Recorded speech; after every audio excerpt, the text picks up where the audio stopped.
অফিসে আমরা প্রায়ই এমন একজনকে দেখি যাকে সবাই ভীষণ রেসপেক্ট করে। কোনো জটিল প্রবলেম সবাই তার কাছেই ছুটে যায়।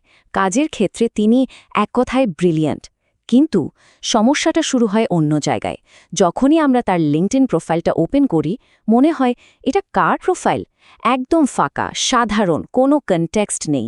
তার আসল যোগ্যতার ধারে কাছেও নেই এই প্রোফাইলটা। এটা কোনো রেয়ার ঘটনা না।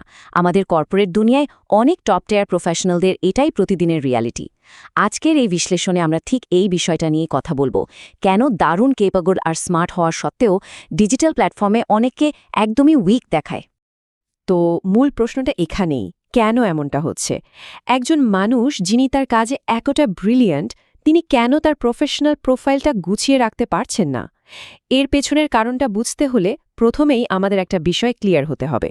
ইন্টেলিজেন্স এবং প্রফেশনাল ভিজিবিলিটি, এই দুটো কিন্তু একদমই আলাদা জিনিস। মেধা বা স্কিল থাকলেই যে সেটা ডিজিটাল স্পেসে অটোমেটিক্যালি ফুটে উঠবে, ব্যাপারটা মোটেও তেমন না। আর এখানেই তৈরি হয় পারসেপশন গ্যাপ। একটু ভেবে দেখুন, অফিসের ভেতরে যিনি একজন স্টার পারফর্মার, পুরো টিম যার ডিসিশনের উপর ডিপেন্ড করে, ডিজিটাল দুনিয়ায় তার প্রোফাইলটা হয়তো একেবারেই কনটেক্সটহীন। বাইরের কোনো রিক্রুটার যখন প্রোফাইলটা দেখছেন, তিনি তো আর সেই প্রবলেম সলভিং স্কিলসগুলো দেখতে পারছেন না, তাই না? তিনি শুধু একটা অসম্পূর্ণ পেজ দেখছেন। এই গ্যাপটা ওই প্রফেশনালের সত্যিকারের সক্ষমতা আর তার ডিজিটাল ইমেজের মাঝখানে বিশাল একটা দেয়াল তুলে দেয়। এই গ্যাপটা তৈরি হওয়ার পেছনে প্রথম যে জিনিসটা কাজ করে তা হলো কাজই আমার পরিচয়, এই ভুল ধারণাটা। চলুন দেখি কেন শুধু হার্ডওয়ার্ক করলেই ডিজিটাল ক্রেডিবিলিটি নিজে থেকে তৈরি হয় না। অনেক হাইলি কেপেবল প্রফেশনাল মন থেকে বিশ্বাস করেন, আমার কাজই আমার পরিচয়, কাজই কথা বলবে।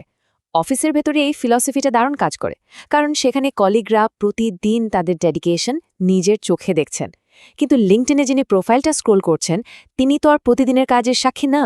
সেখানে যদি ওই কাজের কোনো সুস্পষ্ট প্রতিফলন না থাকে, তাহলে বাইরের মানুষের পক্ষে সঠিক মূল্যায়ন করাটা একদমই ইম্পসিবল। এই একটা বিশ্বাসই অজান্তে অনেক যোগ্য মানুষকে ডিজিটাল স্পেসে অনেকটাই পিছিয়ে দিচ্ছে। অনেকেই আবার ভাবেন প্রোফাইল গোছানোর পেছনে সময় দেওয়ার চেয়ে নিজের কাজে ফোকাস করাটা বেশি জরুরি। শুনতে খুব প্রফেশনাল মনে হলেও এখানে একটা বড় ভুল আছে। ডিজিটাল প্রেজেন্স তৈরি করা মানে কিন্তু সোশ্যাল মিডিয়ায় সময় নষ্ট করা বা সেলফ প্রমোশন না। এটাকে দেখতে হবে একটা প্রফেশনাল ইনভেস্টমেন্ট হিসেবে। যিনি কোনো প্রফেশনালকে ব্যক্তিগতভাবে চেনেন না, তার কাছে এই ডিজিটাল প্রেজেন্টেশনটাই কিন্তু ফার্স্ট ইমপ্রেশন। একটা স্ট্রং প্রোফাইল আসলে ক্যারিয়ারের ভিজুয়াল পোর্টফোলিও হিসেবে কাজ করে।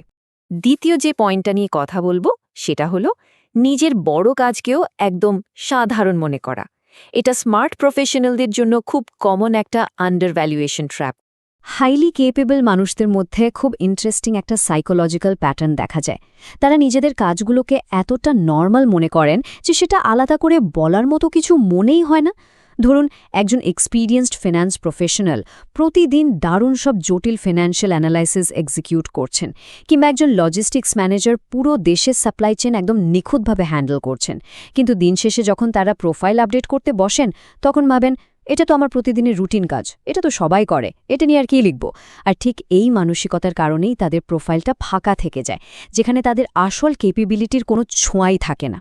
এর পাশাপাশি আরেকটা ব্যাপার হচ্ছে স্কিল সেটের পার্থক্য।